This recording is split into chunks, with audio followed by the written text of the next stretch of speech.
We took some L's but still prevailed, I'm blessed, I ain't stressed. A lot of signs you gotta peep on this road to success. Got heavy eyes cause I don't sleep, I'm on the road to that check.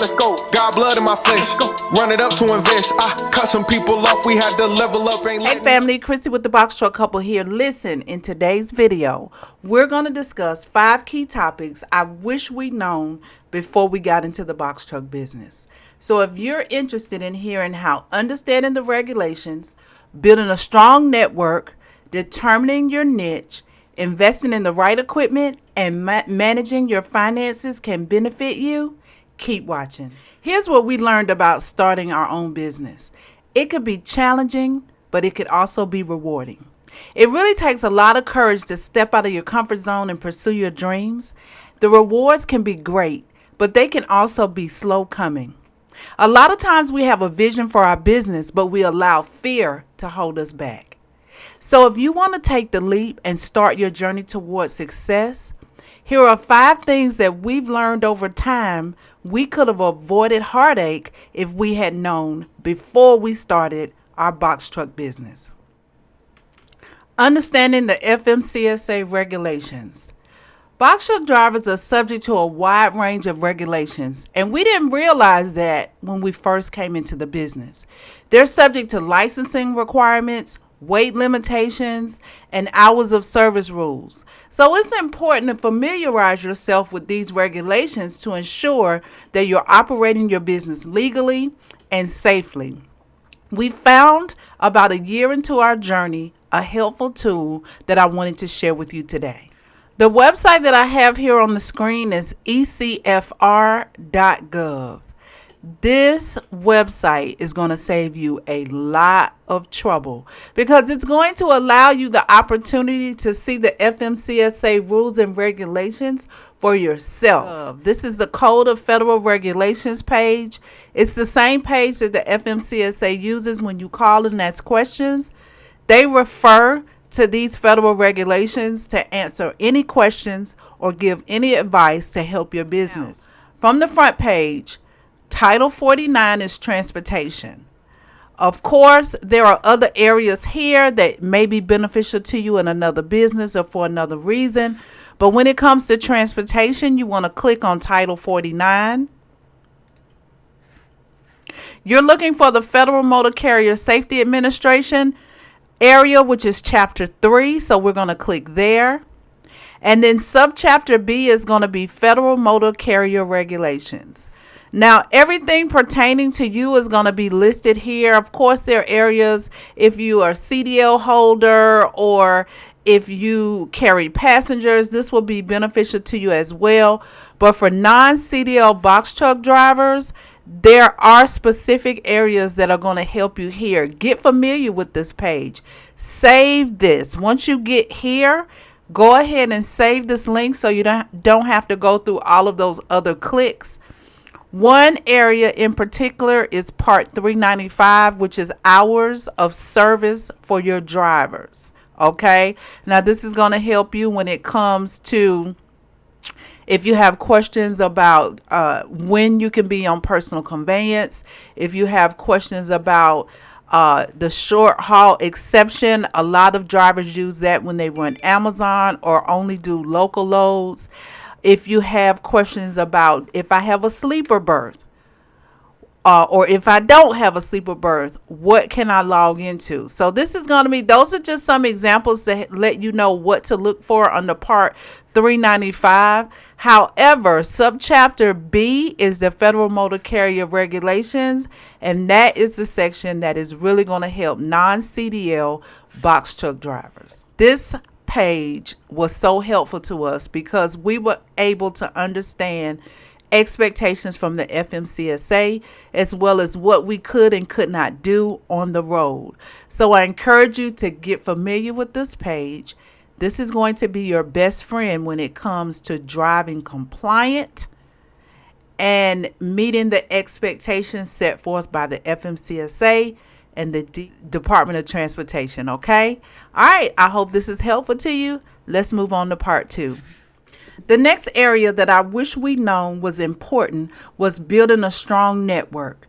Now, you've heard me say in several of our videos how important it is to build a network, but that's because over time we've had the opportunity to do that and see how successful it would be to our business.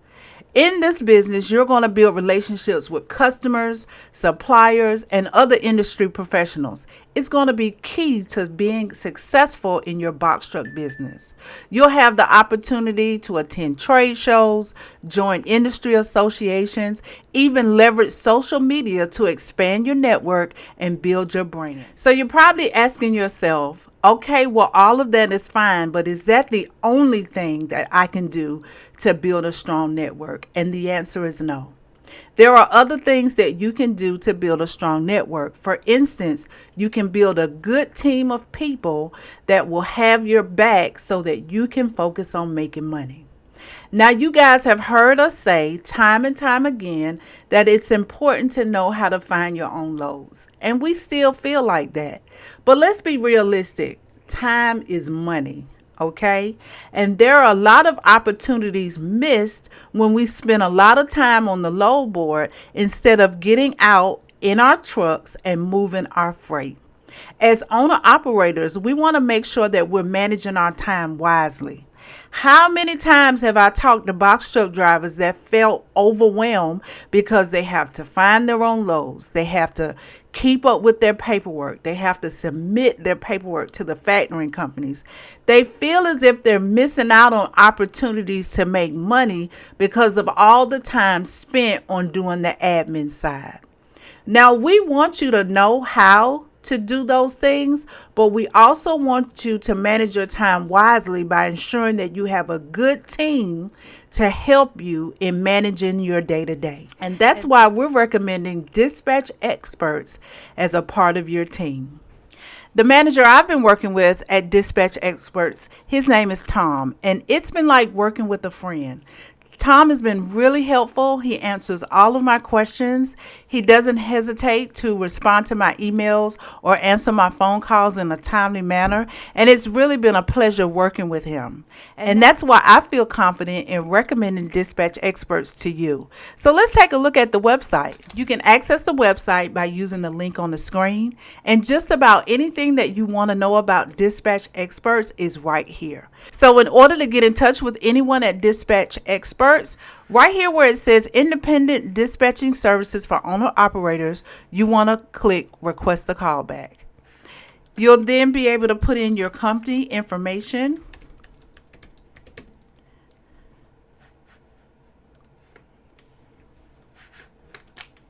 You'll be able to add your email, your phone number, and any details.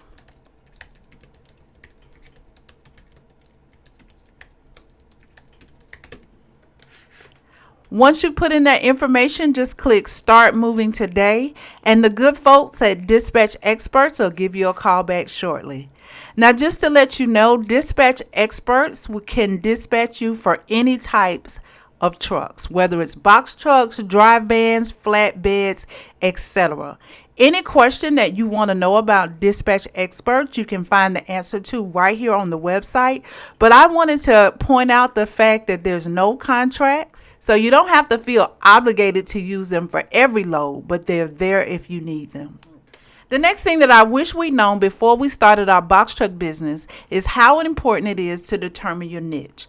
Now, there are many types of box truck business ranging from local delivery, regional, and even OTR or long haul freight. It's important to determine your niche and your target market before starting your business. This is going to help you develop a clear business plan and a great marketing strategy. I know you've heard content creator after content creator say, get out there and figure it out. But do you really want to do that? Do you want to waste precious time and opportunity trying to figure out what it is you're interested in? Let's face it, you know before you get in the truck if you want to be home every day, or if you don't mind getting in the truck and going wherever the dispatching service sends you. So figure out what it is you want to do before you start, and then you can research and find good opportunities before you even crank up your truck. The next section is invest in the right equipment. Now, this isn't an area that we needed help on before we came into the business, but we consider it vital for anyone considering starting their own box truck business. Box trucks come in a variety of sizes and configurations, and it's very important to invest in the right equipment for your business needs. You're going to have to consider factors such as payload capacity, fuel efficiency, and maneuverability when selecting your truck. So do your research beforehand. Understand what trucks have had problems, what year of that truck has had problems, what engines have had problems, what DEF systems have had problems. That way you can avoid that year or that particular engine or DEF system, and you don't make a mistake that will be crucial to your business continuing to run sufficiently. The last area is finances. It's so important to understand how to manage your finances before you start your business. You see, starting a box truck business can be a significant financial investment. Many have invested anywhere between $5,000 and $15,000 just to get their business going. So it's important to manage your finances carefully to ensure long-term success. Be sure to develop a detailed budget. Track your expenses closely. We use QuickBooks, and consider working with a financial advisor to help you make informed decisions about investments and growth opportunities. All right, so those are the 5 key things that we recommend being familiar with before you start your box truck business. If you'd like to discuss any of these areas, make sure you use the link on the screen to sign up for a consultation or invest in our mentorship program. We hope to see you guys on the road, and we'll see you in the next video. Bye-bye. Box truck couple, God first, family second, then the money, money, money, money. We can talk some business if it's worth it, ain't no question. I want money, money, money, money, money, money, money, money, money, money, money, money. Let's go. We can talk some business if it's worth it, ain't no question. I want money.